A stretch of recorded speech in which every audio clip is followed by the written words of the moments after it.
So yun nga, sino yung tingin nyo mag-fill in ng shoes na naiwan yung dalawa? Of course, it's everyone. Kasi hindi rin naman natin talaga masasabi kung sino sa kanila, pero lahat kami palaban. So, dapat maging ready talaga kami kasi mahaba yung season eh. So, I think lahat naman po kayang i-fill in yun lahat. Ako naman, very excited ako sa mga bata ngayon kasi they're coming from a champion team din, which is NU High School. And ayun, malaking bagay din yun. Plus, I am excited I'm excited kasi alam kong mag-step up sila, lalo na siguro sa mga crucial moments. Yun. So na-mention nyo yung pre-season preparations. Coming from a strong pre-season showing, siguro how confident kayo na magiging successful yung trip nyo? Siguro, based sa experience namin sa pre-season, madami kaming natutunan dun sa game na yun, especially with UST talaga. Pero, syempre, ayun nga, sabi ko nga, magsisimula talaga yan sa preparation namin. So, balikan lang namin kung why kami nagsimula, kung bakit kami maglalaro for UAP, for NU. For me naman, malaking bagay yung pre-season tournament namin, especially itong training camp namin. Kasi dun pa lang sa pre-season tournament namin is na-test talaga yung character namin as a team. And malaking bagay yon lalo na papasok sa season 88. Yun, tapos yun nga, parang kayo yung dalawa sa mga seniors sa team. So, Tanda na pala. Sa team, yung support from the past seasons. Tingin nyo sino yung ibang pwede pang mag-step up as leaders of the team? I think sila,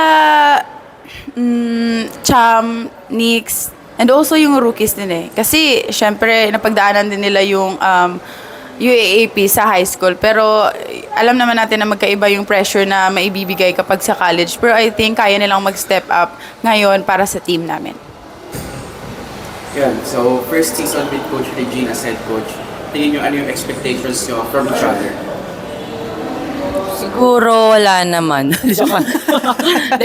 Actually, si Coach Reg talaga very detailed din magbigay ng mga instructions, like i-explain niya kung bakit namin ginagawa to, bakit nangyayari to sa ganitong sitwasyon, and very helpful po talaga sa team namin yun.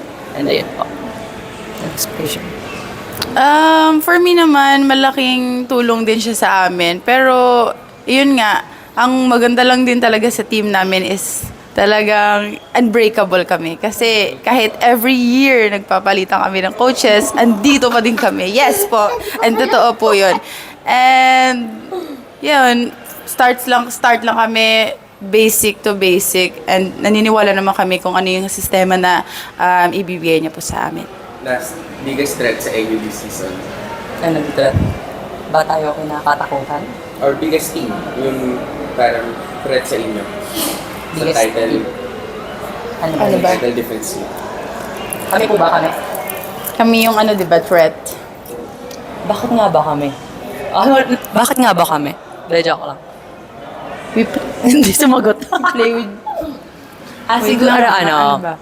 kung ano meron sa team namin. Okay. Siguro coming from a champion team last season, malaki yung puso namin at yung soul namin. So, hindi talaga magiging madali sa mga... Nawala na siya. Nawala na ko yun. Ulit, go. Una. Sa akin nga, sa team namin is yung threat sa kanila talaga is yun nga, yung unbreakable kami. Kasi kaya namin without charot. Kaya namin maglaro kahit may bagong teammates kasi mabilis kaming mag-adapt and also malaki talaga yung tiwala namin sa isa't isa. And yun yung pinaka-importante kapag naglalaro, yung pagkatiwalaan yung isa't isa sa amin. Siguro for me naman is yung pusong palaban coming from a champion team.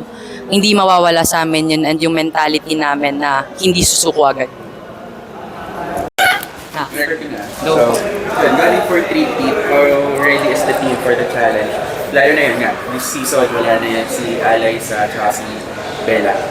Of course, sa sarili muna namin.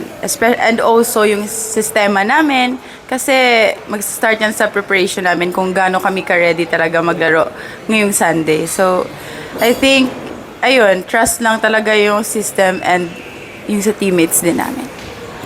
Ako, add ko lang, we are very ready na din kasi netong nakaraan, training camp kami and mas nakatulong din yun preparing for this coming UAP Season 88.